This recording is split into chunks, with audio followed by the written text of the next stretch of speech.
I'm so excited. Thank you for having me on the show. Trash cash, trash or cash, trash or cash. Is the idea trash or is cash? Let us know. Yes, maybe so, or for sure, it's a no. We stop while we ahead and turn around or it's a go. Trash or is cash, go on ahead, submit your vote. Hey yo, check dig, you're now tuned in to Trash or Cash Podcast. The show where the host will present a new idea and debate whether it's trash or cash. But the final decision is solely up to you, the audience.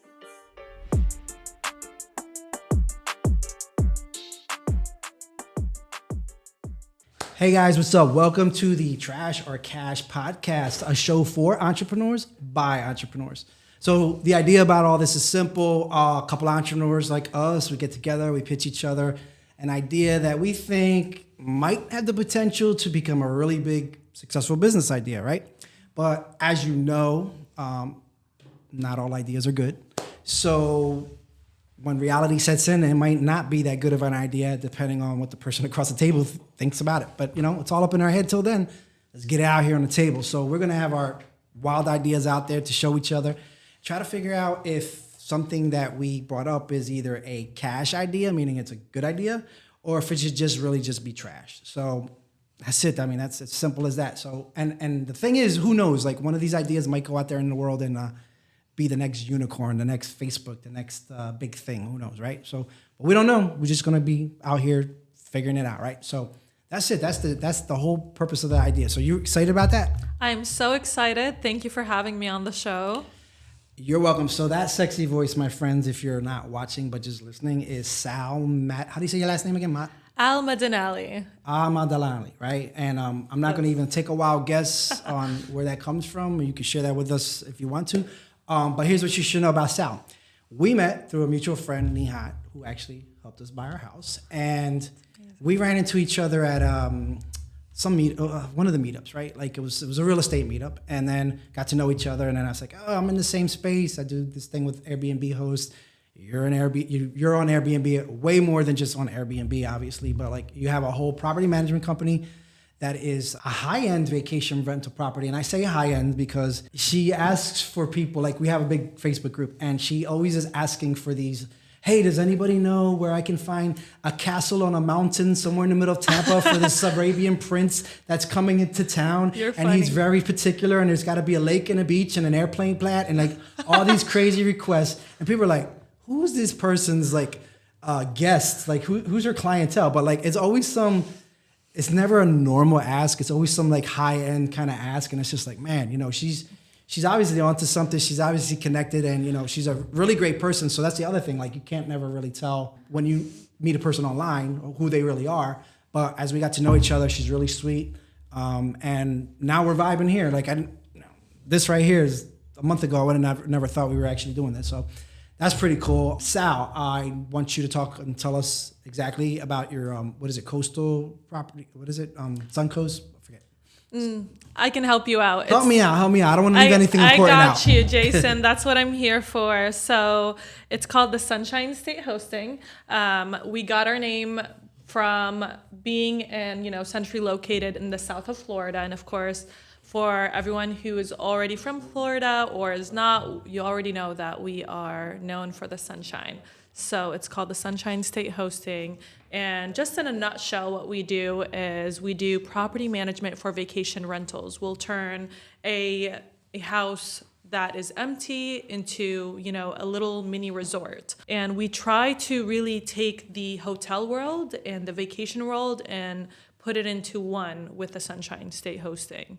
When you say we, are you the principal or your partner? How's that work for, your business? So I am the principal of the company or the founder. So when I say we, I talk about our team. We have a team of online marketers, virtual assistants.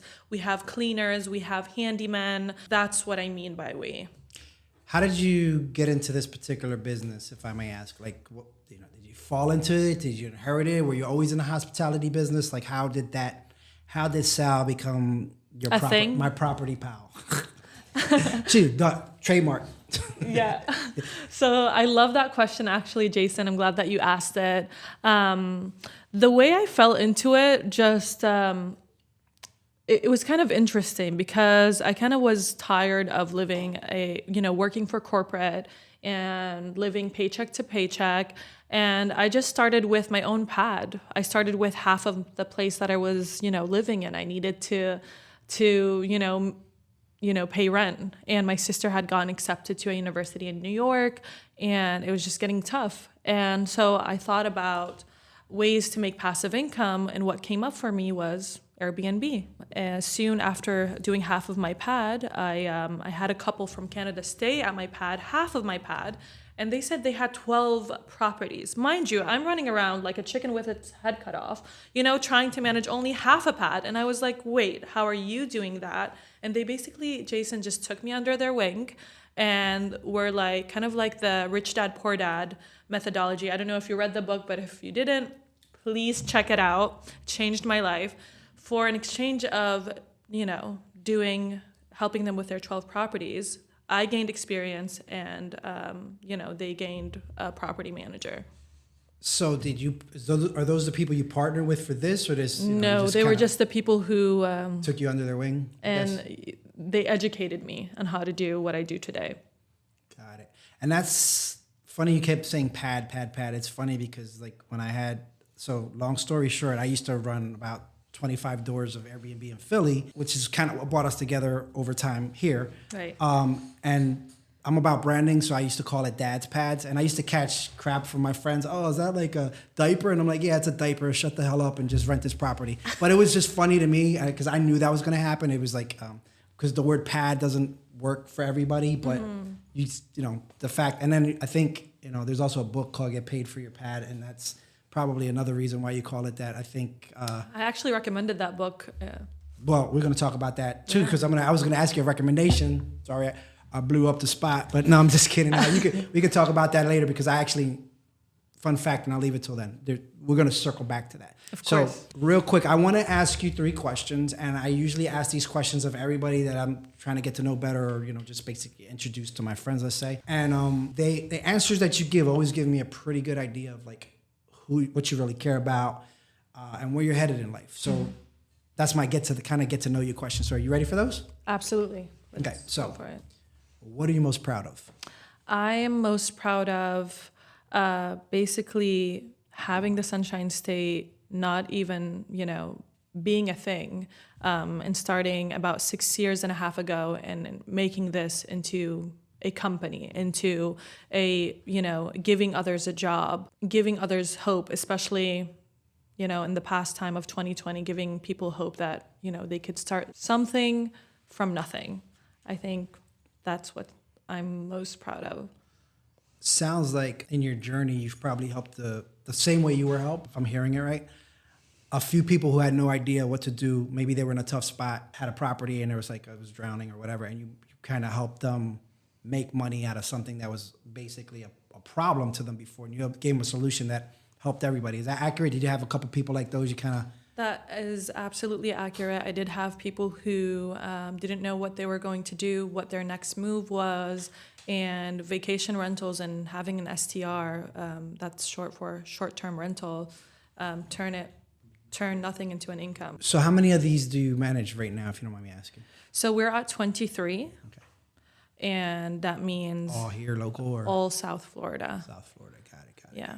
Which one's your favorite? Like if you had one, I'm not trying to blow up your spot, but like if there was a property that's like, oh my God, that's such a beautiful place. Like, is there one that stands out for you? Yes, there is. There's one in Tampa it's waterfront, and it's only 5 minutes from the boat marina, and a lot of people who come, with boats, they dock their boats, and it's just the view and watching the sunset. I love that one.